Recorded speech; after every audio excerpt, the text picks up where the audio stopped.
You say swastika?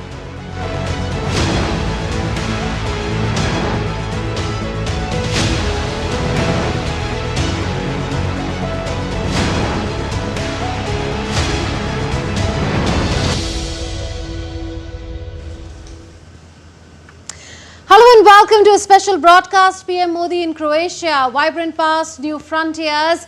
The relationship between India and Croatia goes back a few centuries, and Prime Minister Narendra Modi's visit to Croatia, the first ever visit by an Indian Prime Minister to this strategically located country, promises to build on those historic ties and set the bilateral relationship off on a new trajectory. Indeed, PM Modi arrived in this strategically located European country in the third and last leg of his three-nation visit to Cyprus, Canada and Croatia.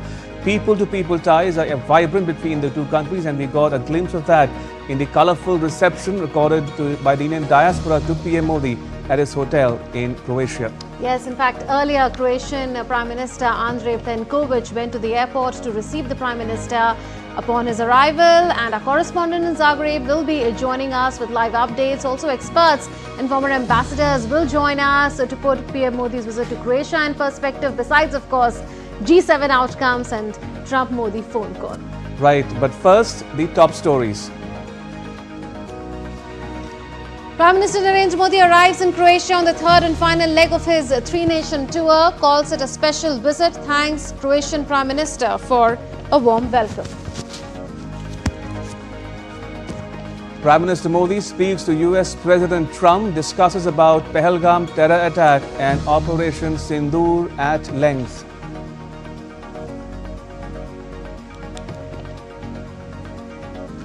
New Delhi reiterates that there was no US mediation in pausing India's Operation Sindoor against Pakistan. PM Modi sets the record straight in a 35-minute call with Trump.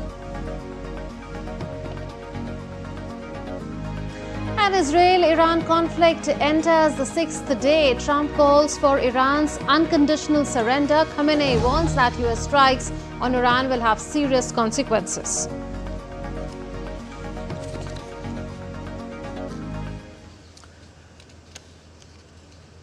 Right, so on the last leg of his three-nation visit, PM Modi is in Zagreb, the capital of Croatia, marking a historic and strategically important visit that underscores India's commitment to further strengthening its engagement with partners in the European Union. The Prime Minister of Croatia, Andrej Plenković, received PM Modi at the Zagreb airport. Both the countries enjoy centuries-old close cultural links. As the first visit by an Indian Prime Minister to Croatia, the visit is expected to open new avenues for bilateral cooperation in areas of mutual interest.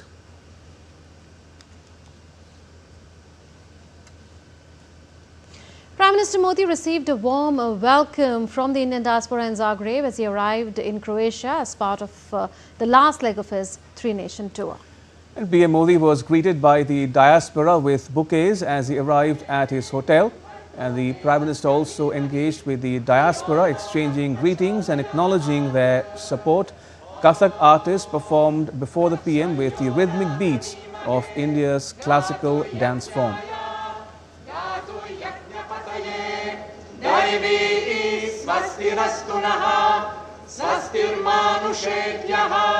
Urdvanjigatu bheshajam shanno astudvipade shanchatushpade om.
Croatia is deeply entrenched in spirituality. This was evident as PM Modi chanted the Gayatri Mantra, the deeply spiritual hymn at his hotel.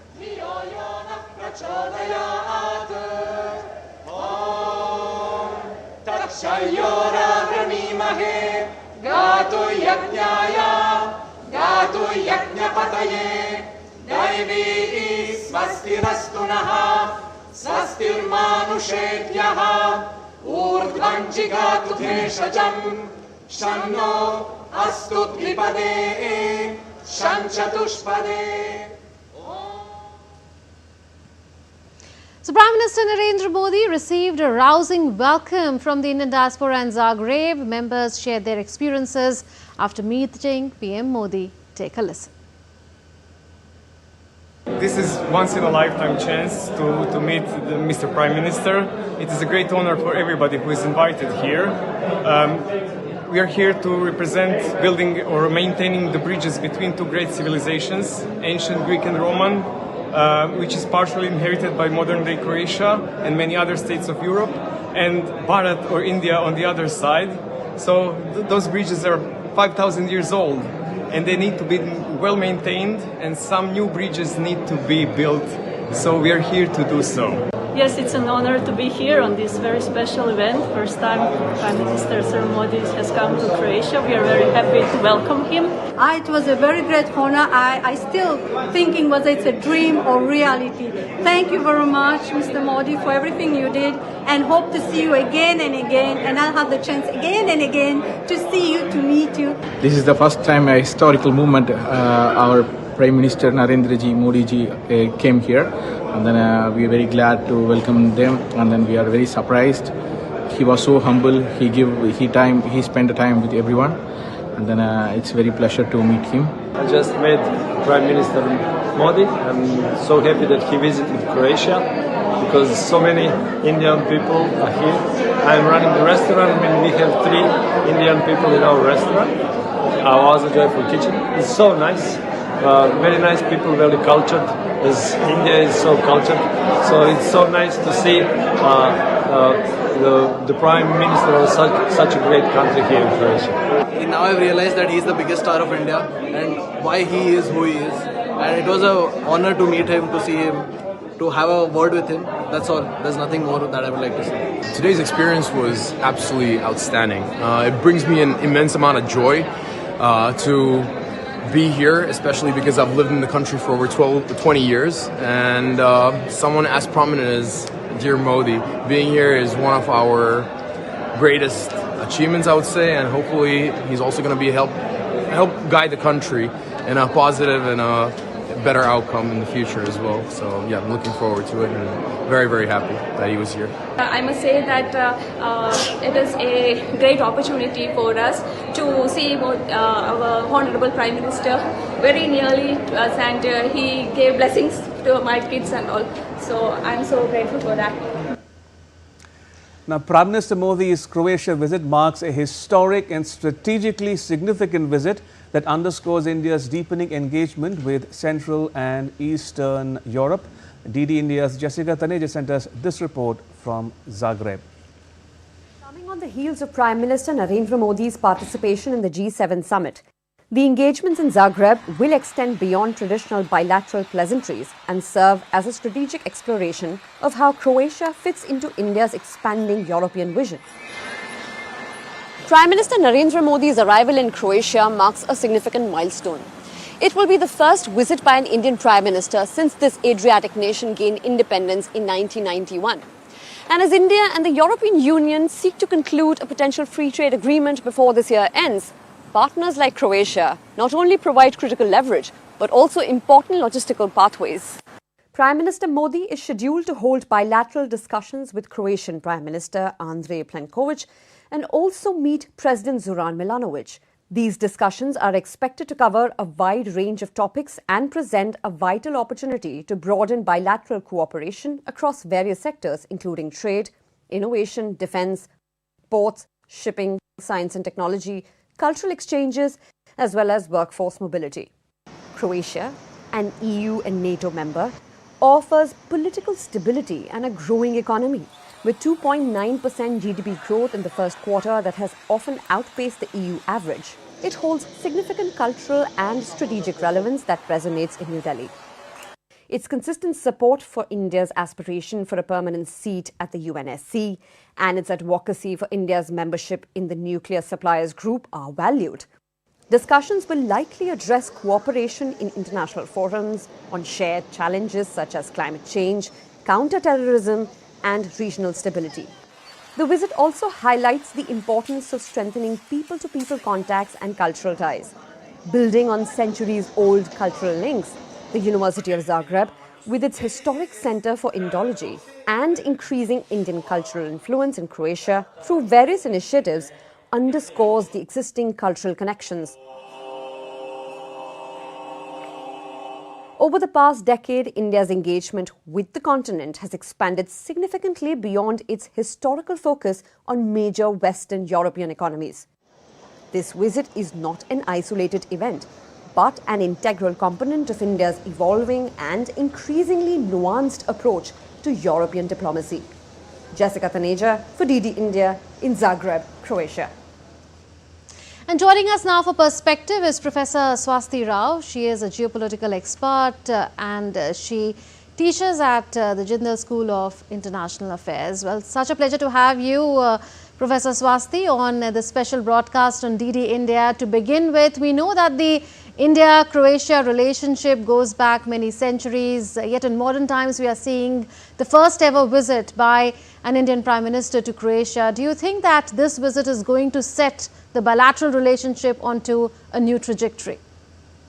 Now, a very good evening to you, both of you. And the first thing is that if you want to understand why Prime Minister Modi has chosen Croatia, it has to be looked with a lens that actually captures more than just the bilateral ties. Now, bilaterally speaking, of course, this is important because Prime Minister Modi becomes the first ever Indian Prime Minister to actually visit a country there. Also, please understand that Croatia is situated along the banks of the Adriatic Sea, as was rightly mentioned out in the primer, but it's basically a Balkan country, and India has been deepening its ties with the Balkan region, because it is only in May of 2025, which is last month, that India hosted the first ever Balkan conference along with the EU, and this was a joint project of the India-EU Trade Council. So if I'm able to convey the gist, the idea is that India is looking at developing more strategic gateways into those parts of European continent which have not been traditionally within the Indian outreach. Now, when I say that, I just need to make a little distinction between what were those parts where India has had traditional engagement, and most of those countries are the big players like France and Germany and Italy and Poland also. Now many would count Poland there, and then the Scandinavian nations like Sweden, etc. As far as trade is concerned, most of Indian trade is still routed through three main ports in Western Europe. These are Rotterdam, Antwerp and Hamburg.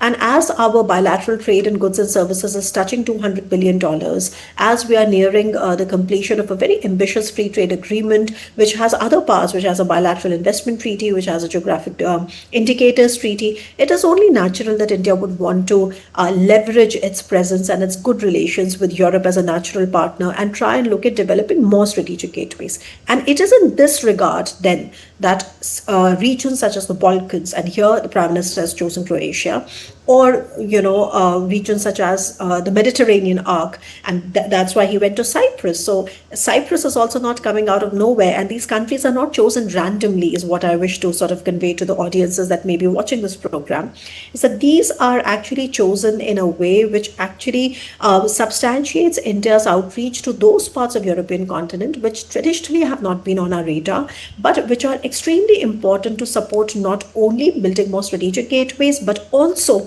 try and counterbalance China, because China's 17+1 mechanism, which has been this mega infrastructure development, projects in the lesser developed regions of Europe, have not really worked very well. So from their perspective, their push for a China+1 diversification, India fits as a natural partner.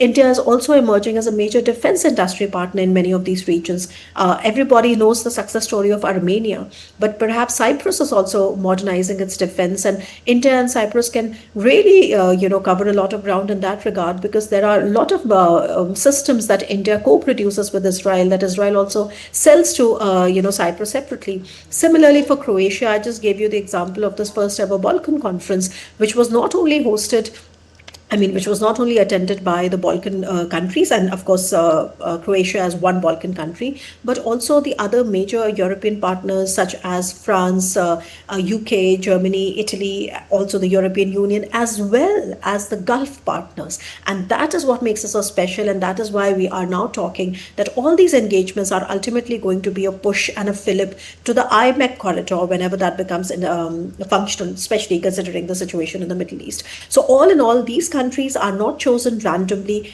These countries represent India's growing and deepening engagement with Europe as on the whole, and which is a win-win situation for both the parties. So there is a thought behind the choice. Indeed, a thought behind the planning that goes into such visits. If we take a historical perspective, Professor Rao, and look at the relation between India and India's outreach to the Balkans, the southern and southeastern part of the European continent, India had ties even with the erstwhile Yugoslavia before Croatia became independent in 1991. At that time, non-alignment was in vogue, but today it's morphed or transformed into what some people call strategic autonomy or multi-vector alignment. But interestingly, the India-Croatia ties have been marked by continuity with change, is it not? Oh, yes, absolutely. I mean, Croatia, as you know, is also a product of the Balkanization of the former Yugoslavia. And former Yugoslavia under Marshal Tito was a very important non-aligned partner for India. So the ties, I mean, why do you see so much love for Indian culture and philosophy and yoga and dance and music? Because those ties go back to, very early on after the Second World War, how the situation was developing, the Cold War dynamics, where a socialist republic in Yugoslavia refused to join the Soviet bloc and remain non-aligned, and this is something which was very ahead of its time. And it was General Tito that ruled the entire region of Yugoslavia, former Yugoslavia, with an iron hand. And he was half Croat and half Slovene, by the way, for many of those who may not know that he was himself half Croat and half Slovene. But it was only when he died in the late 80s was when the situation started to unravel, because former Yugoslavia had many, of these smaller regions with very, very assertive identities and also regional differences and ethnic differences. Croatia, Slovenia, North Macedonia, Montenegro, Serbia, Kosovo, Bosnia-Herzegovina. So that's the region that we are talking about. And even right now, as we are talking, while most of the regions have now become independent countries like Slovenia, like Croatia, like North Macedonia, like Montenegro, but there is still problem remaining with Bosnia-Herzegovina and Serbia, where there is a dispute, and certainly Kosovo. So all in all, the thing is that these regions have also been very, very important for EU and NATO expansion, and most of these countries are already members of both the EU and the NATO. There are some that are not, especially Albania, etc. But then it's like right now, let's just talk about the particular country in context. So Croatia, as a part of both the EU and the NATO, it is a stable country. It has also been showing very promising growth. And all in all, like I said, that this is India's outreach to develop ties with the Balkans. And by the way, just the first ever Balkan conference that I was just mentioning actually happened in Albania. So if you now put two and two together, that in May 2025, there was a conference that happened for the first time, which was, attended by Gulf partners and bigger European partners, as well as, countries like India from South Asia. And now, just a month later, the Prime Minister himself makes history by going to Croatia. I mean, this itself will tell you. And then only in the last few years, our External Affairs Minister, Dr. Jaishankar, has also developed many, I would say, consultation mechanisms with countries like Bosnia-Herzegovina. So we indeed are looking at these regions and developing our ties with them, and ultimately connect better to what is already operational in Europe, which is known as the 3 Cs initiative, which is a group of about 13, 14 countries. And these are all countries that are the underdeveloped part of Europe. We are not referring to Scandinavia, or we're not referring to, the Western Europe like France or Italy. We are referring to countries of Central and East Europe that have a lot of these Balkan countries and, Baltics, etc. And this is a collectively they represent a big GDP. So this is to the tune of $3 trillion of GDP that they represent. And this is the idea is that for IMEC to be functional, and especially in the European leg, it has to tap into the untapped potential, market potential of the 3Cs initiative. And 3Cs, by the way, has been being chaired by Poland right now, which is another very important strategic partner to India. And those conferences are already happening. So what you see is a kind of a confluence. And in my writings, I have described this as a kind of a confluence of the Indo-Pacific with the Indo-Mediterranean all the way to the northern tip of Europe. So this is definitely very visionary, and this will take time. But once it materializes, one will see what huge potential it holds. Yes, also Professor Rao was looking at the trade figures between India and Croatia, and it's important that you say that these are part of the underdeveloped parts of Europe. So Croatia's exports to India are just 0.26% of its total exports, and its imports from India are just 0.67% of its total imports. So when IMEC really comes into the picture and an FTA is negotiated, say by the end of this year, that's the target that we are looking at.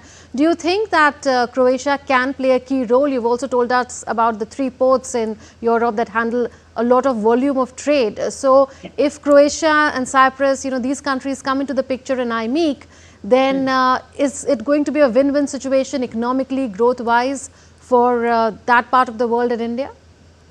Absolutely. I mean, you're bang on correct, here, because the idea is that as trade grows, why come to think of this, the situation where if the Indian goods are supposed to arrive in Poland or in Lithuania, or let's say in Balkans and Croatia, why should they be first reaching Hamburg in Germany or Rotterdam in the Netherlands or Antwerp in Belgium? It doesn't make any sense. It makes far more sense for India to export these goods via a Mediterranean port such as Trieste in Italy or via Thessaloniki in Greece, isn't it? And though that is the logic, because we know that the trade is bound to grow even without any of these enabling frameworks, despite the fact that India still has reservations on CBAM, India still does not have the kind of FDI. The markers are all very positive that after everything is settled, we will see a humongous growth in all of this. So it is only making more sense for India to then, like I said, to tap into these unexplored regions. And also, I think we must not underplay the fact here of how this also provides an opportunity for India to balance China's, designs in the region. Because like I said, that, China for many, many decades, especially after Xi Jinping has come, so that's not been many decades, but it's been more than 1 decade, what they have been doing is that they have been trying to divide the European continent between the Western, the advanced and West versus the slow or the underdeveloped other part, which is Central and Eastern side, the Southern side, etc. And what they have done is that they have handpicked certain countries where they have promised very BRI style projects, and that's the mechanism which is referred to as 17+1. And for Brussels, which is the headquarters of the European Union, this has been a problem because they would not like a country like China, especially after its economic statecraft, etc., and the intentions have become very clear over the years, and especially after many, many major European countries have come up with their own China strategies and trying and de-risking from China. So in that context, actually, it doesn't make sense for them to promote these kind of divisive economic statecraft that China has been playing. So the 17+1 mechanism was basically originally targeting the 17 underdeveloped countries of Europe. And since it ran into, problems about overpromise and underdelivery, and since many, many countries of the region became more and more aware of China's designs, about China's, psychological, so to say, warfare and, capturing of the elite, etc. So those are huge problems in Europe. It only makes sense for India, as they are looking for a China+1 diversification. Only a country as trustworthy and a natural partner such as India is going to fill a gap in a way which is welcomed by one and all. I cannot think of a single European country that is pro-Europe or pro-Russia. Even think of a country like Serbia. Think of a country like Azerbaijan or Armenia. Azerbaijan, of course, now we don't have very good ties because we've been supporting Armenia. But think of the 99.99% countries in the region. They all welcome India's presence in the region. So this is something that we should be leveraging on. And this is like this is as China is having its own destabilizing effects in the Indo-Pacific. We must try and sort of balance that by connecting Indo-Pacific to Indo-Mediterranean, all the way in Europe, in a way that actually gives them a breather, and that would be a very, very fitting geopolitical aspiration to make. Indeed. Professor Rao, do stay on. We'll come back to you momentarily. In the meantime, let's quickly remind our viewers that we are waiting, standing by for the first images to emerge of the welcome ceremony of the Prime Minister at St. Mark's Square. That's expected to take place any moment now. We'll get you those visuals in just a bit. But in the meantime, let's pull up some more news for you. With PM Modi's visit to Croatia, India aims to establish a far more robust and diversified economic partnership with the European Union member. DD India's Jessica Taneja spoke with India's ambassador to Croatia, Arun Goyal, about the expectations from bilateral engagements. Take a listen. We have with us India's ambassador to Croatia, Arun Goyal. Thank you for speaking to DD India and taking out time for us. What are the discussions that the Indian Prime Minister Narendra Modi will have with his counterparts, the Croatian Prime Minister, and as well as with the President? What can you tell us about that? This, I'm sure, is going to put India-Croatia relations on a different trajectory. So when the two leaders meet, they have one-to-one talk. It's not merely what is on agenda today, but more will flow out of it when that bond starts happening. So we should be looking forward to a very productive exchange of not merely the goods and services, but of high-tech personnel in the decades to come. So we are having, for example, an agreement. There's going to be a program of cooperation in the field of science and technology. Croatians have been eagerly looking forward to it. So this will set the two countries' existing science technology systems, materials, information, the personnel, which will have exchange of young researchers thereafter. Similarly, in the field of agriculture, the agreement which is likely to be signed, that is going to bring the research and development in agriculture and allied fields. 30 fields approximately have been enumerated, where there will be close exchange of materials, research, information and personnel. How do you see Croatia playing an important role when it comes to India-EU FTA, and where does it fit in the picture? Croatia is a member of EU, also Eurozone and Schengen. So visit by Honorable Prime Minister and the interaction between the two leaders is going to help us find a reliable partner in the EU, and will help India to push the FTA with EU faster and more meaningful. So after all, when you are negotiating, you need friends. So this is going to be, I'm sure this is going to be a very good asset. When both the leaders meet, they talk to each other, they have the bonding. So we'll have a strong partner in Croatia, in EU. Thank you for summing the relationship between India and Croatia for us. Well, you heard from Ambassador Goyal, the relation between India and Croatia dates back to many centuries. There'll be more that we get for you from the city of Zagreb. This is Jessica Taneja for DD India in Zagreb. Let's continue our discussion with Professor Rao. Professor Rao, we just heard from the Indian ambassador to Croatia. He spoke of the FTA talks between EU and India, and there he spoke of how a natural partner to India like Croatia can play a pivotal role, a positive role, can contribute in terms of goodwill, suggestions, etc. In those FTA talks. Do you concur with that view that, you know, when you have friends, then it helps to negotiate better and have an FTA which is favorable in a sense? Now, very quickly, the interesting bit about Europe and why we refer to India and Europe as natural partners is because actually I cannot think of a single European country, I think perhaps with the exception of Azerbaijan, like I just mentioned, that is also because of the Armenia-Azerbaijan war, that has any anti-India feeling. So most of the countries in that region view India as a friend, as a welcome presence, and would want to facilitate. So all these countries in their individual capacities would facilitate. Now, when it comes to the FTA negotiations, I think more than Croatia, the key point there is Cyprus, because, and Prime Minister went to Cyprus first, right? So it's on his way back that he went to Croatia, but while he was on his way to Canada, he first went to Cyprus.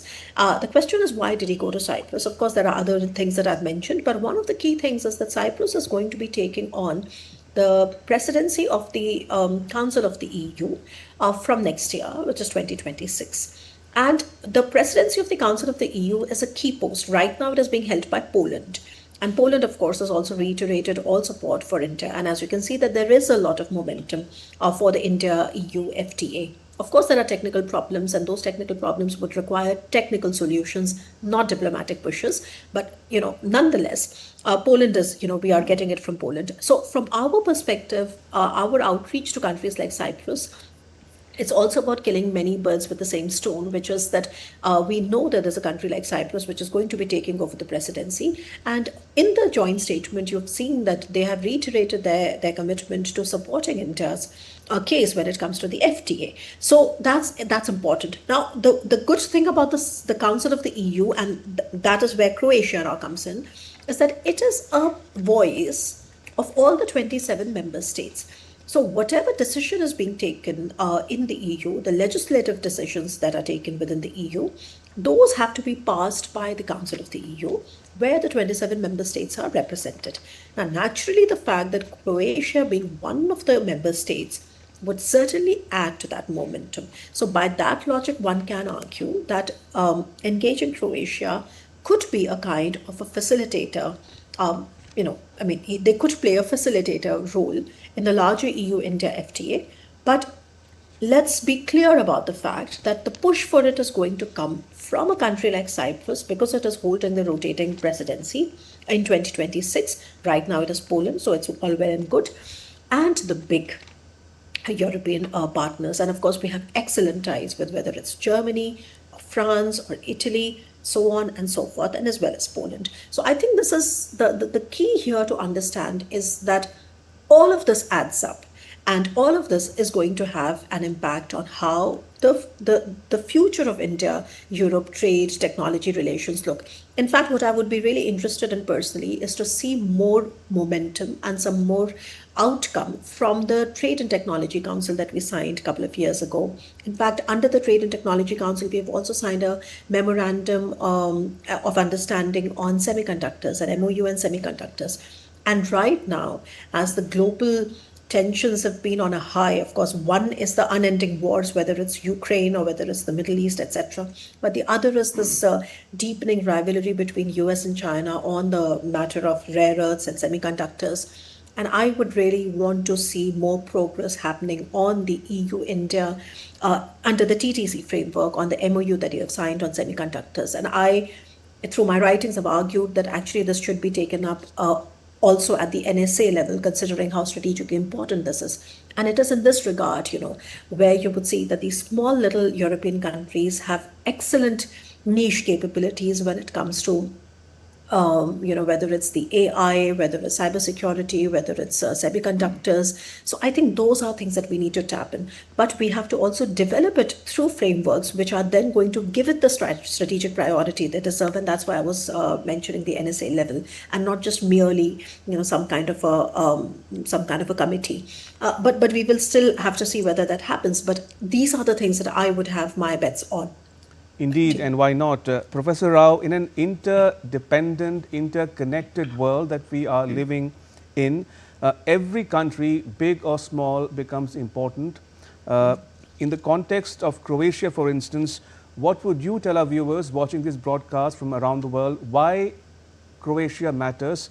For instance, if you could talk a bit about its geography, its history, its foreign relations, and also its membership of various organizations, including, for instance, as you mentioned, the EU, NATO, and of course the NSG and the UN as well. Now, as far as Croatia is concerned, of course, the fact that it is coming from a geography which was of immense importance to India, especially in the last few years, as our engagement of the Balkan region has been intensifying. I gave you certain examples of how External Affairs Minister has, been increasing our footprint in regions like Bosnia-Herzegovina.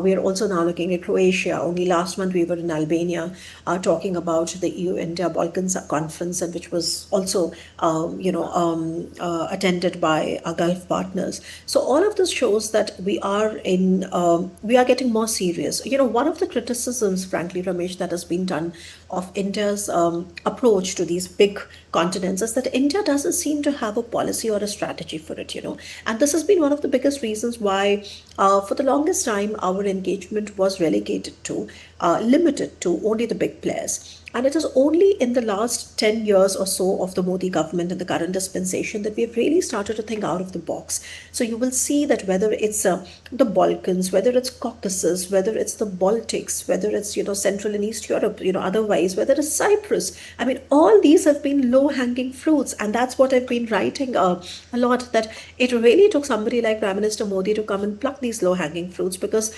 these countries have always had a very, very favorable impression of India. Cyprus, I don't know how many of the viewers know that Cyprus, until its independence in 1960s, it was a British colony.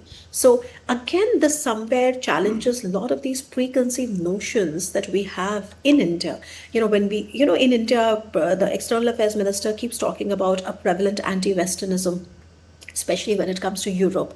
But I'm not sure how many people would realize that a very European country that is a part of the EU and is going to be chairing the Council of the EU presidency next year was until 1960 a British colony. Okay, and so there are multiple commonalities that come to fore once you start looking at these regions with a kind of a strategy. How are they relevant to you? Of course, history is one, and history is going to be the fact that you don't have a burden of history is really, I would say, an enabling factor here. But despite that, the fact that we are able to also chart out a futuristic course of how to best utilize and create a win-win, for both the nations and the regions is something that requires a lot of thinking and a lot of thought. And it is in this regard, like I said initially in my set of remarks, that Croatia has not been just chosen because it falls into the 3 C's and they had to just pick something. It's not an alphabet soup. I've heard some criticism about it, and I do not agree with it. It is not an alphabet soup. The Prime Minister had to go somewhere, so he just picked up Croatia and Cyprus out of nowhere. There is thought behind this choice. And as we go on unraveling it, more and discussing about it more, I'm sure other experts have also put forth their views. You tend to see that there is so much thought behind it. And the region is important. Through the region, there are also multiple synergies that are being created. So basically, we are talking about creating parallel and multiple synergies which can create a win-win. And perhaps, I think at the end of the day, we have to thank Mr. Donald Trump for creating this instability in the world that I think countries all over the world, and especially those that consider each other natural partners, are having to look at each other's potentials afresh and anew. So I think a part of that Thanksgiving should be going to Mr. Donald Trump as well.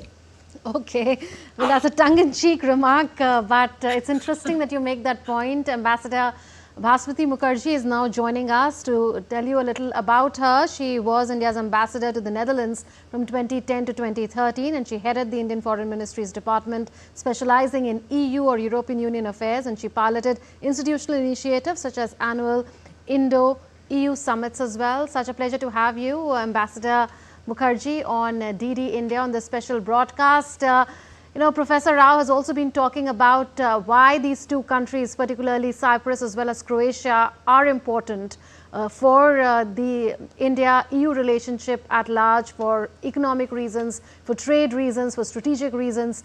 How do you look at the choice of these two countries in Europe? There was, of course, Canada as well and Northern America that the Prime Minister had gone to. But how do you look at the choice of these two countries in Europe, both Cyprus and Croatia?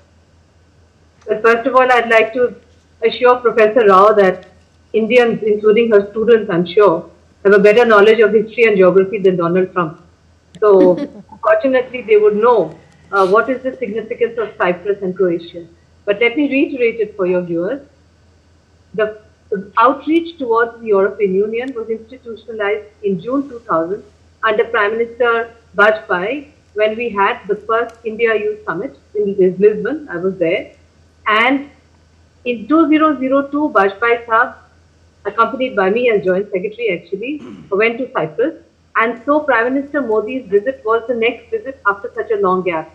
Cyprus was not just a British colony, it was also a member of the non-aligned movement until it joined the European Union. And Cyprus has always stood up for India's interests throughout. Cyprus was unfortunately partitioned by Turkish invasion, and the Turkish Republic of Northern Cyprus is only recognized till today, so many years after its creation, only by Turkey and by Pakistan, its best friend. Therefore, our visit to Cyprus, to answer the first question, Munmun, was deliberate. It was intended to send a clear signal that if Turkey wants to be so hostile towards Indian interests and so blatantly partisan with regard to Pakistan, we too are building up our own alliances in Europe. And what better, as Professor Rao said, than to go to Cyprus, which is going to take up the rotating presidency of the European Union from 2026. Secondly, Cyprus, like Greece, are pivotal countries in the Eastern Mediterranean and very important strategic players which can also challenge the dominance of Turkey in this area. As far as the choice of Croatia is concerned, Croatia again has a great strategic importance. It has been slightly neglected as far as Prime Minister's visits are concerned, so they are delighted with this visit. Croatia at one point triggered the collapse of Yugoslavia by pulling out of the then federation, and at that time you had the bitter Balkan wars, and it took time for things to settle down. After that, Croatia and India built up a very healthy bilateral relationship. Croatia has supported our UN candidature. Croatia has a good Indian diaspora presence. Croatia has good business ties with India, and more than that, Croatia, again, it's just a coincidence that it is 3 C's, as Professor Rao said. Croatia is of great strategic value to us. Moreover, Croatia was being wooed by China for the BRI, and therefore all the more reason that we need to look at these strategic small countries which are very well disposed towards India and build bridges with them, so that when there is a problem, as we faced when we launched Operation Sindoor, that we needed the global community to understand what we were doing, such countries can play a pivotal role. And I can see from the images which are coming on your screen, Munmun, that it's very touching. There are all kinds of people greeting Prime Minister Modi. Prime Minister Modi himself has great presence and great people-to-people connect. And it's clear from your images that his visit to Croatia, like in Cyprus, was a runaway success. Munmun. Professor Rao, I want to pick up on the point where Ambassador Mukherjee left. She used the word neglect to, in a sense, suggest that India could be accused of neglecting the Eastern Europe, the Balkans, the southern and southeastern part of the European continent. And I want to build on that argument going forward with you. Now, would you say, for instance, that India's ties with Western Europe has come at the expense of some of these smaller countries to the east of the continent? In other words, can India be rightfully accused of, showing neglect to those countries, becoming complacent in a sense, and not really giving proportionate attention to them as well in its quest for beefing up ties with the European Union as a whole? But Ramesh, the only one-line answer to that is that it is all about interest, isn't it? I mean, I think a respectable equation already exists. The ambassador also just alluded to the fact that ever since these countries, and of course there is a context, and I also gave you the background at length about how after the Balkanization and after the end of the former Yugoslavia, as these countries started getting independent, not everybody right now, by the way, the status is still problematic. And I gave you the example of Bosnia-Herzegovina Herzegovina, Kosovo, etc. But nonetheless, talking about the other parts, right? I mean, ever since they have gained their independence, we have had very cordial ties with them. Look at the case of Cyprus. With Cyprus, we had a defense cooperation, a very anodyne kind of a defense cooperation way back in the 90s. Okay. So I think the goodwill has always existed. India has stood by the UN, solution for Cyprus, and that has always been a problem, for Turkey. But long and short is that it is only when the geopolitical situations converge in a way that your interests start to converge, and that makes, it a demand on your foreign policy choices to then engage with these regions more proactively is when things start to change. So, for example, I just gave you this construct of how through the IMEC, we are now looking at connecting the Indo-Pacific through the Indo-Mediterranean into Europe, all the way to the northern tip of Europe. Now, before the Indo-Pacific became fashionable as a maritime construct, would you think that these kind of ideas would have any leverage? So I guess it has to be right time, it has to be convergence of interest, and it also has to be the presence of enabling frameworks, because no matter how badly you want to deepen ties with a certain country, if you do not have enabling frameworks, you really cannot go far. And just to give you an example, because we are talking about all of this in the broader context of the G7, actually. So if you notice that just after Mark Carney became the Prime Minister in March, and between then and now, India and Canada have already started talking about how to share intelligence on curbing extremism and terrorism. Now, from the times, if you remember, when Justin Trudeau, and this was such a terrible breakdown of trust between India and Canada, and there was this, human cry about the Five Eyes coming together to undermine India's progress and rise, to a time now, which is in June, as the Prime Minister went to Canada, you already have these enabling frameworks in place. So that is the utility of having enabling frameworks in place. What we are doing today with Croatia perhaps may not have huge dividends right in the near term or in the near future, because of obvious reasons. Like I said, that now we are looking at this as futuristic. Our trade is still routed through Rotterdam, Hamburg, and Antwerp, but those are all situated in the western, northern and western part of Europe, and Europe is a big continent. Indeed, but point taken, Professor Dalba. Do you think India should remain engaged with countries or regions around the world and not just leave it to episodic interest, as in the case of Balkans or Eastern Europe for that matter? Is that addressed to me, Ramesh, or to... No, Professor Rao, if I may, please. Oh, I'm so sorry. Yes, could you please repeat your question? You were referring to India's engagements with the European Union countries as a whole, but do you think India should remain engaged with more countries going forward and not show episodic interest or be Pavlovian in its engagement with countries or regions around the world? Well, I think that's a very strong term, Pavlovian. I mean, I don't really think India really has this knee-jerk reaction, especially to Europe. But it is true, there is merit in the idea that for the longest time, I mean, India's engagement with Europe was always relegated to the big four, which is UK, France, Germany, and then Russia. And the rest of, Europe that didn't really seem to have that agency. Maybe in the files that moved around in Videsh Mantralaya, probably, yes. But in the larger strategic community, it would be very difficult for you to find peer-reviewed work on any of such engagement, because, like I said, the convergence of interest was not really there. And now that it is there, I would say, and I would actually applaud the Indian current dispensation for developing these sustained, frameworks, which are going to go a long way. Like I said, that ultimately we are thinking big. We are not just trying to develop more strategic gateways into Europe for trade, but this is also about infrastructure. Today's trade is no longer about buying and selling. Today's trade is all etched into the larger idea of economic security and friendshoring. And a very, very key point here that I would underscore and say friendshoring is important. That's how the resilience of supply chains is going to be maintained. And then there is also an added factor of China plus one diversification from their part and from our part to try and counterbalance and build more complementarities and give them the healthy alternatives, to BRI, because de-risking from China is going to be everybody's headache for not just this decade, but for many decades to come. As we can see that it's very, very difficult to decouple from China. Even de-risking is difficult, but all these countries are going to be, together in this particular, regard. So if you connect all these dots, you do see that there is a bigger picture that emerges, which is, the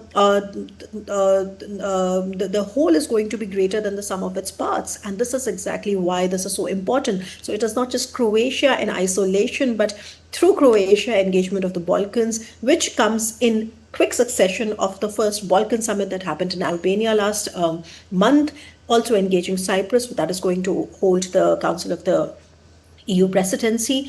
And like I said, that not just for the Council of the EU presidency, which is very, very obvious, but also considering the fact that there are regions in Europe. Europe right now is undergoing a massive military transformation. Our MOD has already stated that our goal is to emerge from a net defense importer to a net defense exporter.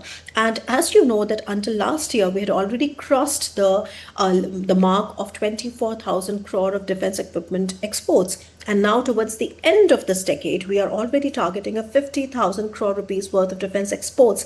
And in this regard, the fact that there are these countries, now Cyprus is undergoing a massive defense modernization because of its problems with Turkey. And only last year, I gave you an example of how it has acquired the advanced Barak MX aircraft systems.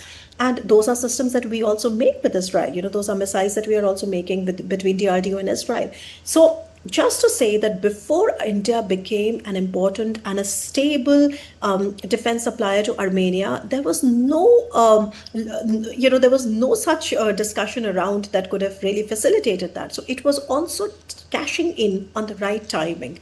And right now, as India has been gaining this confidence of actually, exporting not just co-produced weapons, but also completely indigenous weapons, and especially since they did so well after Operation Sindoor, I think this is also a very, very important part of our bilateral ties and our, regional ties to push that India is a stable, not as expensive as the Western equipment, but still good enough, and also a stable supplier of all these defense equipments, where we are also welcoming them to come and do joint ventures with us. So we not only make in India, but we also make for the world.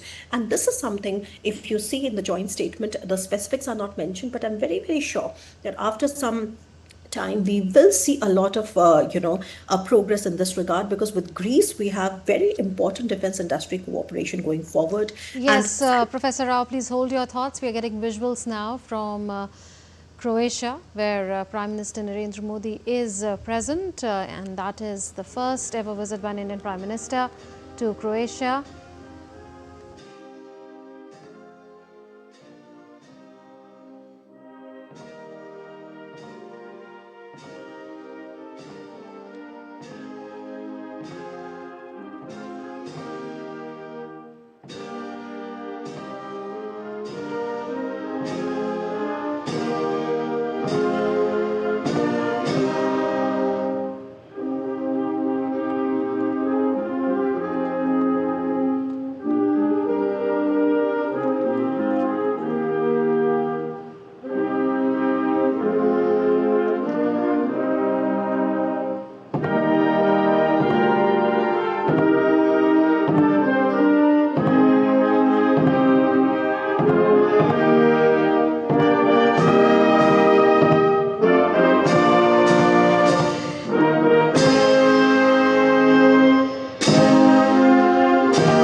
nice to see you again.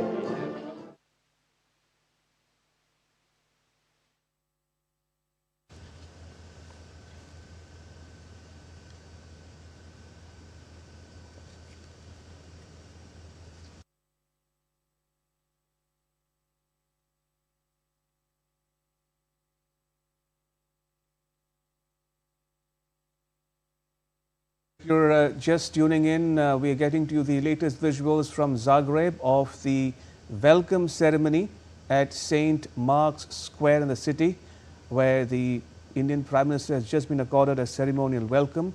Remember, it's the beginning of his visit to Croatia, followed by a number of engagements later on in the day. Remember, this is the first ever visit by an Indian Prime Minister to Croatia since 1991. We still have with us our guests, Ambassador Bhaswati Mukherjee and Professor Swasti Rao. Ambassador Mukherjee, if we can come to you while we are staying on these visuals for the moment. Now, in your book, India and EU, an insider's view, you make a compelling argument for India, give a like an insider's account of the India-EU ties. You've seen the India-EU ties evolve over the last several decades. In that context, would you say that India's soft power could also play a dominant role in ramping up ties with countries such as Croatia? Because we see Croatian students talk about Indian languages, Sanskrit, Hindi, for instance. We've heard about yoga being popular in Croatia. So in that context, you see India's soft power enabling better relations going forward between the two countries?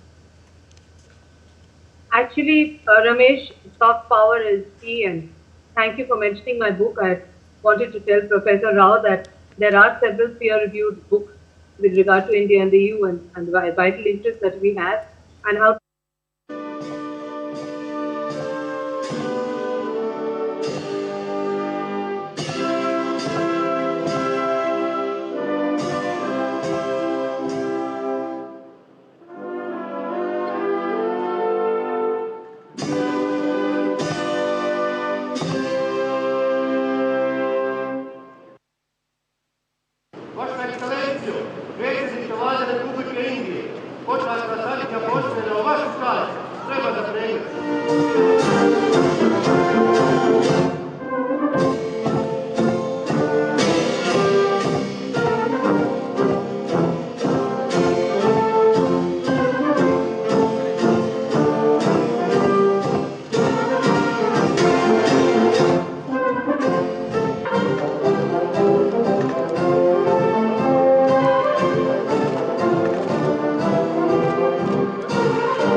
तो आपने देखा कि किस भव्य तरीके से option there, Ambassador Mukherjee, but please do finish making the point.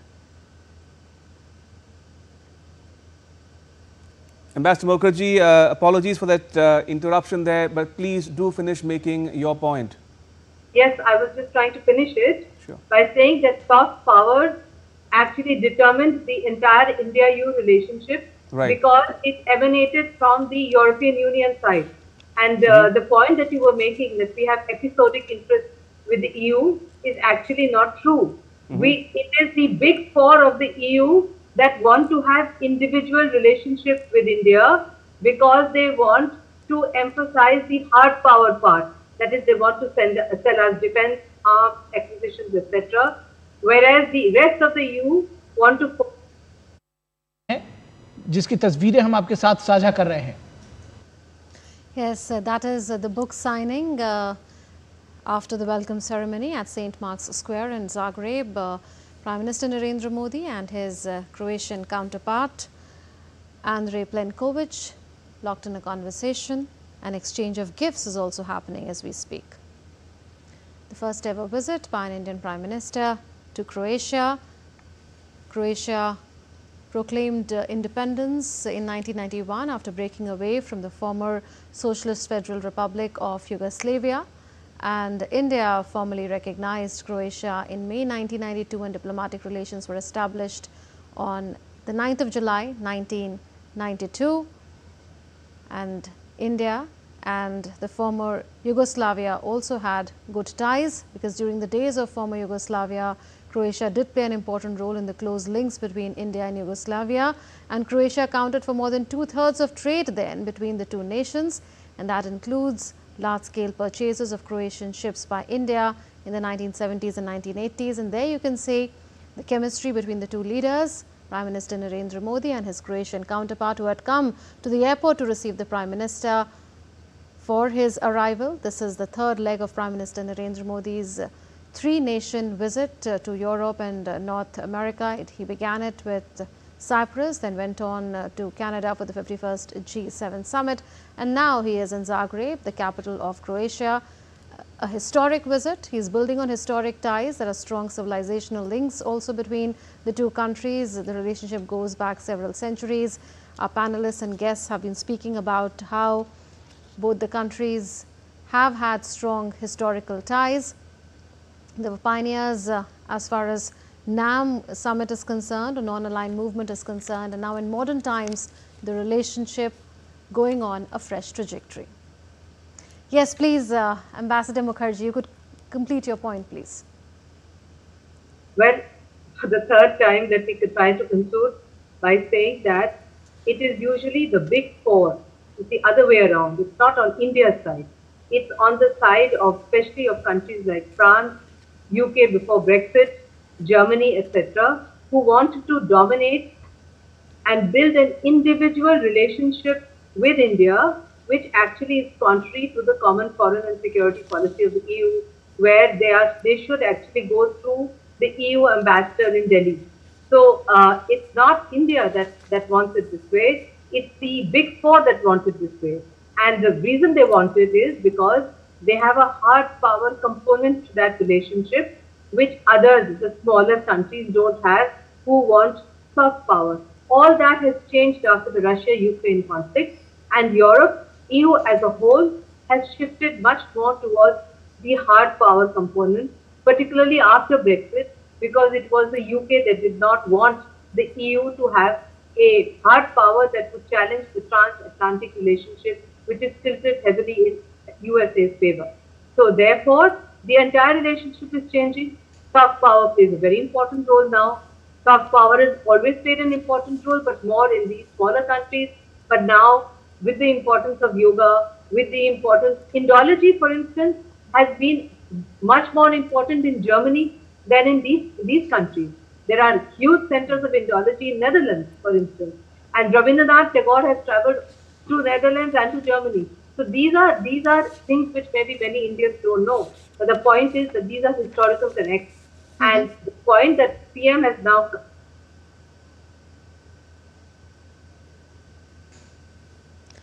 So you can see the two principals, Prime Minister Narendra Modi and Prime Minister of Croatia, Andrej Plenković, now locked in a conversation and walking together.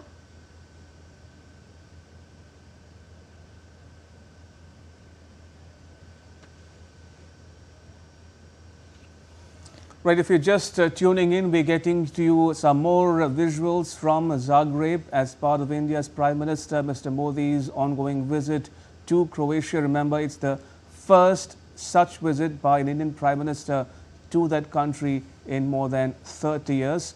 The Prime Minister is on a last leg of a three-nation tour that took him to Cyprus and Canada, and he is now in Zagreb, the capital of Croatia, for bilateral talks with his Croatian counterpart. We have just seen him being accorded a ceremonial welcome at St. Mark's Square in the city, followed by a signing of the visitor's book, and now the two principals are locked in a visit to a nearby location, and followed by delegation level talks which will take place any moment. Now we'll get to the visuals when they become available. Yes, Ambassador, coming to you on the defense cooperation, we know that in 2023, that is just less than 2 years back, An MOU on defence cooperation was signed between India and Croatia, and Professor Rao also has been talking about the potential as far as defence cooperation is concerned between countries in the region and India. We know that Armenia's biggest defence supplier is India. Then there are also a lot of defence exercises that take place between India and Greece in that part of the world. So if you could shed light on what is really the scope currently of the defence cooperation MOU between India and Croatia, and also potentially what's the way forward? These are visuals of the delegation level talks that are currently underway in Zagreb, and this will be followed by signing of agreements between both the sides. We expect at least 4 agreements to be signed between India and Croatia, followed by press statements. Prime Minister Narendra Modi on his first ever visit to Croatia, in fact the first ever visit by an Indian Prime Minister to Croatia, is currently on. Prime Minister of Croatia, Andrej Plenković, had come to the airport to receive the Prime Minister. Goes on to show that Croatia is all too keen to roll out the red carpet for the Prime Minister and to take the relationship to new heights, because historically India and Croatia have had a vibrant past, and now it is time to enter into new frontiers and new horizons. Indeed, and talking about the past, Moonam, very quickly, if I can fill in our viewers with some context here. This, as you say, is the first ever visit by an Indian Premier to Croatia, indeed. But that said, the two principals, Prime Minister Modi and Plenković, have met in the recent past. Remember, they met for the first time on the margins of COP26 at Glasgow in 2021. And if we go back in history, just to put this in context for our viewers, links have existed between the city of Dubrovnik in Croatia and Goa. The church of Sao Bras was reportedly built by Croatians way back in 1563 in Goa. And also Ivan Filip Vezdin, a Croat, is credited with publishing the first printed Sanskrit grammar in 1790. And a plaque to commemorate him was unveiled in the capital of the southern Indian state of Kerala, that is Thiruvananthapuram, in 1999. That's the historical footnote for you as well. Yes, and in contemporary times, the Department of Indology has also been functioning at the University of Zagreb for more than 60 years now, and there is also widespread interest in yoga and Ayurveda in Croatia.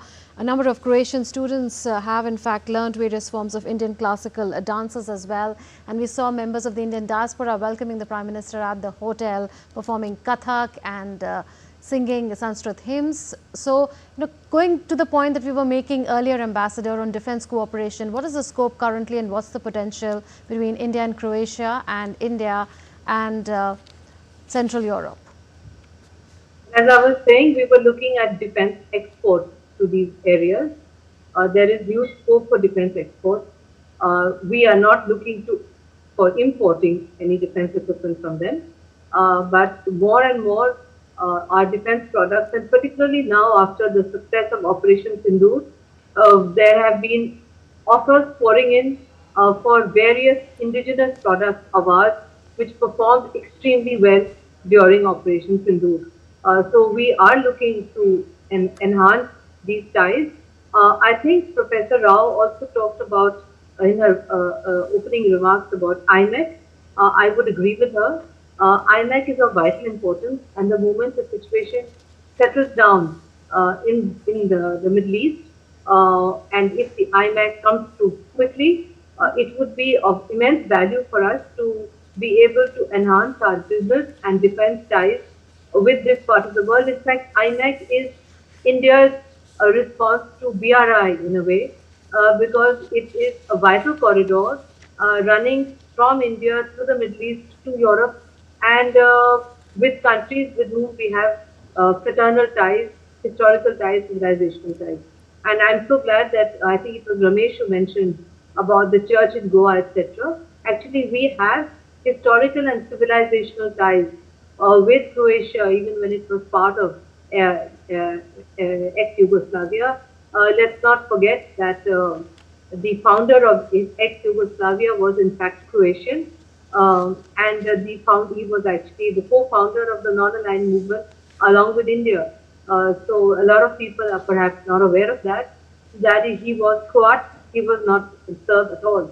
So these are again historical facts that many perhaps in India don't know. But now that we built up these ties across the Balkans, and across the Balkans we have historical and civilizational connects, and we have different kinds of relationships with these different Balkan countries, because some are very different from each other, and some of them expect to have different kind of relationships with us. For instance, the kind of ties we have with Slovenia is completely different from the kind of relationship that we have with Croatia. That makes, in fact, the mosaic of relationships in the Balkans so much more interesting to look at and see. And as you can see from the visuals, it's a very, very pretty place, Zagreb, and it's full of history. And the place that the Croatian Prime Minister was taking PM to is again of great historical interest, which I'm sure one of you, Ramesh, or you will explain. The entire place is actually demonstrates the very rich history of Europe, which is often not known to the rest of the world because it's dominated, like the relationship with India, by the big four founder members of the European Union. Yes. Munmun, would you like me to come Yes, in please. for the defense cooperation? I'd just like to explain a few more things to put into perspective, building on what Ambassador said. So basically, if you go by the defense and maritime cooperation, if you look at the bilateral brief, which was signed in 2023, it makes a clear reference to Croatian defense companies and asking them to, look at the opened up Indian defense market. And basically, we're looking at Invest India as a tool to ask them to come and invest in India. And like I said, the idea there was not just make in India and sell to India, because we are no longer looking at a buyer and a seller kind of in a defense ecosystem. We are looking at a co-builder defense ecosystem. And in that regard, the current mantra that you would see from MOD is about not just make in India, but also make for the world. So that's one part. The other part is that I think it is also important for us to take a note of the fact that Croatia is also pretty much a leader when it comes to many niche technologies. So for example, when it is about cybersecurity, of course, cybersecurity is something that is mentioned again and again, but also unmanned aerial vehicles, which means in common parlance, the drones. So I think, and currently the thing is that it is already into many joint production plans with the EU and the US. And also remember that this is also a time where the EU is modernizing itself, and it is looking at common procurement, and it is looking at partners which are outside of the continent. South Korea is also playing a huge role there. Turkey is playing a huge role there because Turkey is a NATO member anyway.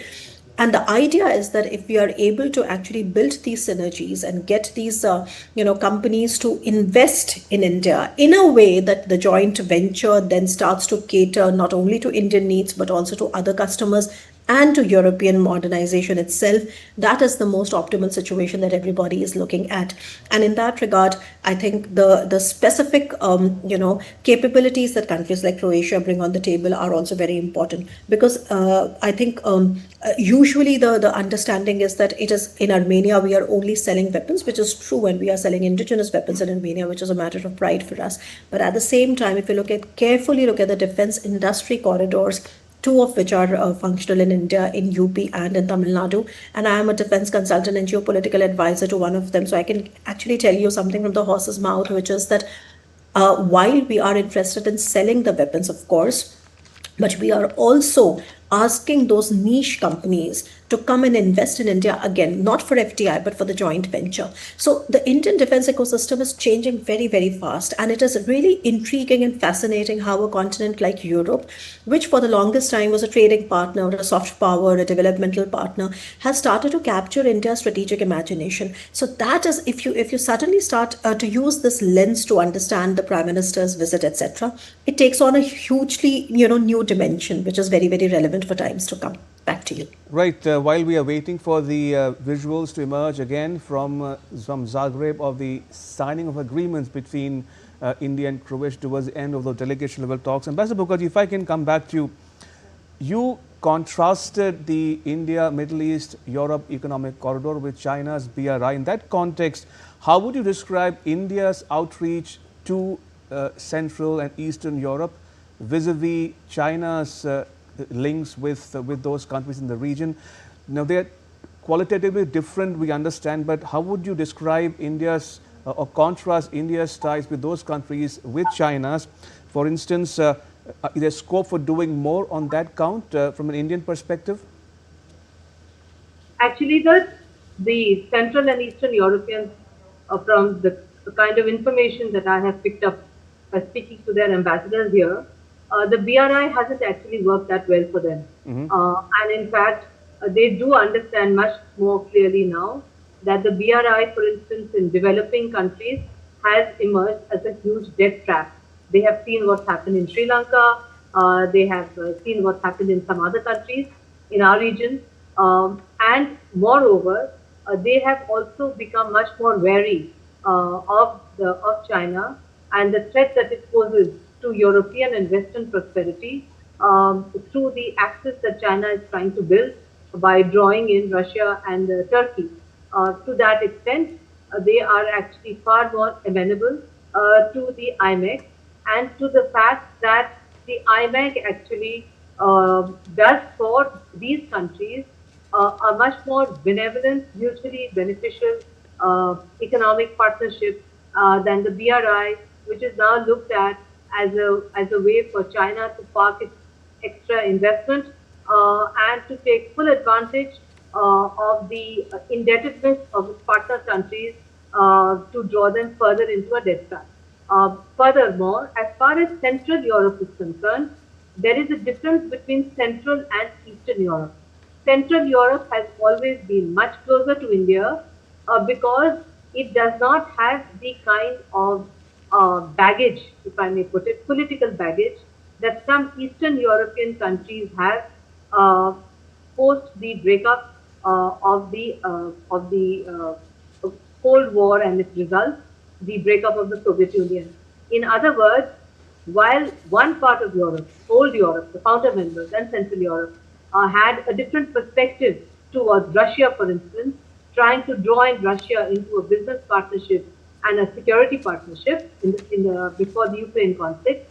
The Eastern Europe and the former Baltic states had a different perspective because of their historical experience. That made it also more difficult for us to be able to develop the same kind of interest that we had with the other parts of Europe. That is behind us, and we now have a very vibrant and dynamic relationship with the Baltic states and with Eastern Europe. Central Europe was never a problem, and Central Europe was always vitally connected with us, and I saw that for myself in my 6 years as head of the Europe West Division. It was the whole of Europe under me, and I saw it for myself, the kind of relationship we have. Since then, since I moved to first Paris and then Netherlands, the relationship has matured much more as far as East Europe and the Baltic states are concerned. So today we have a kind of much better connect, for instance, with Lithuania, etc., than we used to have in the past. Right. And the same goes for Croatia. What we are seeing today on your screen with regard to Croatia is in many ways unprecedented because we are reaching out through the Croatians to a lot of smaller countries in this area who are lit with the Croatians in vital economic ties and business ties, etc. So this visit actually has a huge amount of strategic significance, which goes far beyond people who don't know saying, oh, it's just the 3 C's. No, it's not the 3 C's. These are strategic C's intended for a particular strategic effect. That's the way I would put it. One C before and one C after. But I would not put C, I would put strategic connect. So I would call it SC, strategic connect. Absolutely. Professor Rao, coming to you, since we are now standing by for press statements after the delegation level talks, it's a no-brainer, isn't it, that Prime Minister's assertion on counter-terrorism would be there, looking at how it's been a constant theme as far as the visit is concerned so far in Cyprus and then in Canada in the G7 summit. He asked some very straight questions to the international community, to the advanced economies on counterterrorism, and he also gave a clarification with regard to the India-Pakistan situation in the context of Operation Sindoor to Donald Trump. Again, when Trump did agree that terrorism is a huge menace. Well, I mean, I have mixed views about what has been happening in the US and about India-US relations in that regard, because, there are so many contexts there that if we were to just treat these developments in isolation, perhaps the bigger picture would be missed. So on the one hand, of course, as you saw that after Operation Sindoor, although it's still technically ongoing, but after Operation Sindoor has been paused, we did see that there was a dispatch of multi-party delegations in combination with retired bureaucrats, of course, foreign service, bureaucrats that went to different parts in the world. So about 7 such groups were made, and they were sent all over the world. I have mixed feelings about whether or not they were able to achieve the strategic objectives of that particular visit, because I mean, if you only look at how the United States has been behaving, United States, even today, Foreign Secretary, I think it was in the morning around sometime in the forenoon when the Foreign Secretary actually clarified it to everybody that Prime Minister Modi and President Trump have had 35-minute long phone conversation where Prime Minister Modi has reiterated India's stance not only on terrorism but also on the fact that this particular India rejected third-party mediation, etc. Now, if you just go back to what Donald Trump has said 20 minutes ago, again on Truth Social and all his, his strange ways of actually communicating with the rest of the world, while he has called Prime Minister Modi a fantastic man, but he has also reiterated that it was he who actually stopped this war, so-called, between India and Pakistan. So I think that's very tone-deaf. I mean, this is certainly not going in the right direction. I think Donald Trump is always in a hurry to make deals, and he's not really bothered about anything else. But this is just one part. On the other hand, what is definitely not sitting well in India is the fact that Asim Munir, who self-promoted himself to the rank of a field marshal after Operation Sindoor and after we bombed 11 of their bases, is in DC, and later in the after a few hours, as it's lunchtime in the US, he would be invited to a lunch meeting with Donald Trump. So it's then add to the fact that General Michael Kurilla, a few days ago while he was speaking, he called Pakistan a phenomenal counter-terrorism partner. And all of this, as many are arguing, is not coming only because the US intends to use its bases in Pakistan against Iran if push comes to shove, because the US has its biggest base in Qatar. The US has about 46,000 troops right now spread across Middle East. It has carrier strike groups. It has, bombers. It has squadrons, it is everything. So I find it a little difficult to buy the argument that they are cozying up to Pakistan again and again and repeatedly and different levels only because they want to use the Pakistan's base against Iran if push comes to shove. I don't find that, but I do see that this is something which is not sitting well for India-US ties, especially after the fact from the Indian side we have been reiterating again and again. If you look at the statements made by the External Affairs Minister, that America is the most important strategic partner today, whether it's trade or defense industry or diaspora, etc., or technology for that matter. So this really needs to find its own reset. I think I applaud the fact that Prime Minister did have a phone call and reiterated India's position just before he was going to meet the Pakistani general. And we should stay this course because end of the day, I mean, we have to understand that our ties with the US are going to remain transactional. Maybe a bit more emphatically transactional as we would have expected. So, of course, that's one part. But on the other part, and if I can just connect the dots back to what I was saying once, Munmun, was that, yes, it is very unstable. Donald Trump has been behaving like a chief disruptor. Often he takes decisions that do not actually bode well even for America's own interests. And he has a way of treating his partners and allies, which is extremely, extremely worrisome and troublesome. And of course, Europe is one victim out there. But what it does is that it creates space for other countries to deepen more stability deepen their relationship with more stability. I think part of the reason why Canada now seems to be very eager to mend ties with India is also because of the fact that they want to lessen their overarching trade dependence on the US. More than 70% of Canadian exports are only going to the US, and the rest are, distributed all over the world. So Donald Trump is a factor that is going to sort of, trigger a different kind of a realignment. Okay, America is going to remain very important, but we cannot really trust America, and I think that would be the key takeaway. So we are there to shape global narratives and secure new alliances and new collaborations and craft a larger role in world affairs in a way which is synergistic and in a way which is also benefiting the other side. Munmo, now that you brought the subject of the Trump-Modi phone call, I have to take the next question to you, Ambassador Mukherjee. Referring to Trump hosting the now Field Marshal Asim Munir in Washington, D.C. What explains Trump's behavior, number one? And number two, talking specifically about Pakistan, is Pakistan playing both sides as always, running with the hare and hunting with the hounds?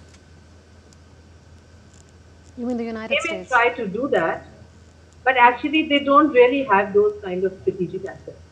They have already declared themselves to be totally in favor of Iran. And the Israelis have declared on many occasions that once they finish off Iran, they are going to take on Pakistan because they don't want the nuclear bomb in the unstable hands of such regimes. So the self-declared field marshal, and I'd like to tell Dr. Rao that a field marshal is one who has commanded 2 independent armies. So when I was asked this question on another channel, I said he has done so. He has commanded the armies of Pakistan and Balochistan, which is actually semi-independent. And it really doesn't matter that he's having lunch with Donald Trump. We should not waste any time even thinking about it, because after all, what the Foreign Secretary said very clearly in his masterly presentation in Hindi, which was on all TV channels, he explained very clearly where we were. And he also said that our Prime Minister has turned down Donald Trump's invitation to stop over in the United States on his way back to India. Clearly, the reason for that would be that otherwise Donald Trump would say that he's mediating once again, this time between the Field Marshal and our Prime Minister. And he has accepted Prime Minister's invitation to come here for the Quad Summit.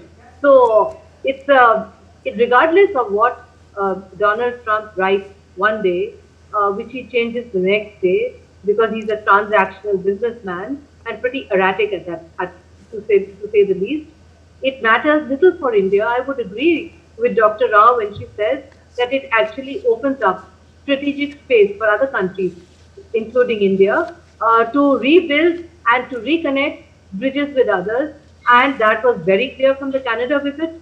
It is very clear from the India-UK FTA, because the Brits had been very difficult with us earlier on the FTA, and I am now much more confident about the India-EU FTA, because again that was a negotiation that had lasted for more than 14 years. I had done some of it in the initial stages. So I think that this is opening up space, strategic space, economic space, business space for us. And it really doesn't matter what Donald Trump says about mediating between India and Pakistan. Everybody knows. And as far as the diplomatic outreach is concerned, I would like to explain that the diplomatic outreach was extremely successful, because it was not just intended to convince Donald Trump. It was intended to convince public opinion in the countries that we visited. And the feedback that we got back from our delegations was that it was a phenomenal success, because it was multi-party delegations from different political parties all saying the same thing. And that has a tremendous impact, because it also shows India's democracy standing up when it is attacked. Every Indian, regardless of their political ideology, stands for India. That is the message which the outreach gave. That is the message which is resounding throughout the global community, is what I would say for the outreach delegation. Yes, also Professor Rao, Asim Munir was greeted with protests, loud protests, and remarks like "shame on you" outside a Washington hotel. Just very quickly, if you have time, if you could also tell us about whether commercial interests also are involved when you critique United States' approach towards Asim Munir and Pakistan in the present times? Considering that, that maybe the US is looking at critical minerals in Pakistan. Sorry. Yes. I mean, I wouldn't discount that, frankly. And there's also this role of the crypto currency link that we have recently seen. I'm not very sure, Munmun, right now. We don't really have verified data as to what is the level or what is the volume of that cryptocurrency trade investment, or for example the presence of rare earth minerals in Pakistan, and what is America's blueprint for actually investing. I mean, they did a deal with Ukrainians a couple of months ago, something which was looking very, very difficult after the Oval Office showdown in February between Zelensky and Trump, but it did happen. So we do have a blueprint of how the Americans are intending to go about. Whether that happens or not is a different thing, but at least you have something which has a which has a government,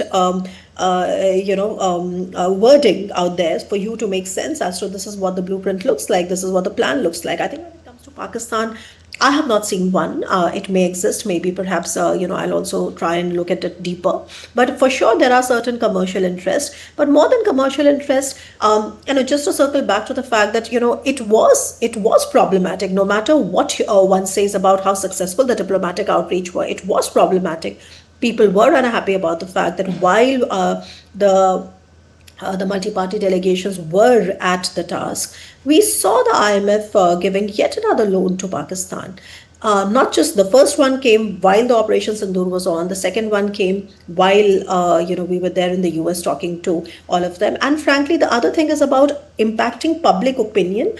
I'm not very sure if I've read anything from their think tanks or from their governments that actually really stands by India when it comes to India's stand. So all in all, it is a net positive because it did show the unity of India at a time when the terrorists wanted to sort of attack that.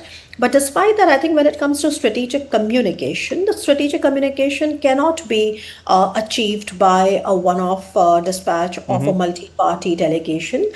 It has to be done more professionally with counterterrorism experts. It has to be done more professionally and at a more sustained level, not only with the media, with the think tanks, with the with other political class, etc. But it has to be more sustained. So I think that is the key takeaway, and we will build on that. So even though it is a net positive, I mean, I would not call it a resounding success, because I mean, it's like we talking about our own initiative and calling it a resounding success. I mean, if it has to be a resounding success, the proof of the pudding has to lie in the eating. Well, if it is a resounding success, why shouldn't we say so? I think it was a resounding success. I'm sorry, Munmun, Ramesh, I have to leave now. If you want me to say anything else. Point taken. May I thank both our guests, Ambassador Basmati Mukherjee and Professor Swastira, for joining us and sharing your thoughts and perspectives with our viewers at home and abroad. Thank you all for your time. Absolutely, and a difference of opinion on the panel is most welcome in a democratic discourse. Well, time now for us to take you through the top stories on top of the hour.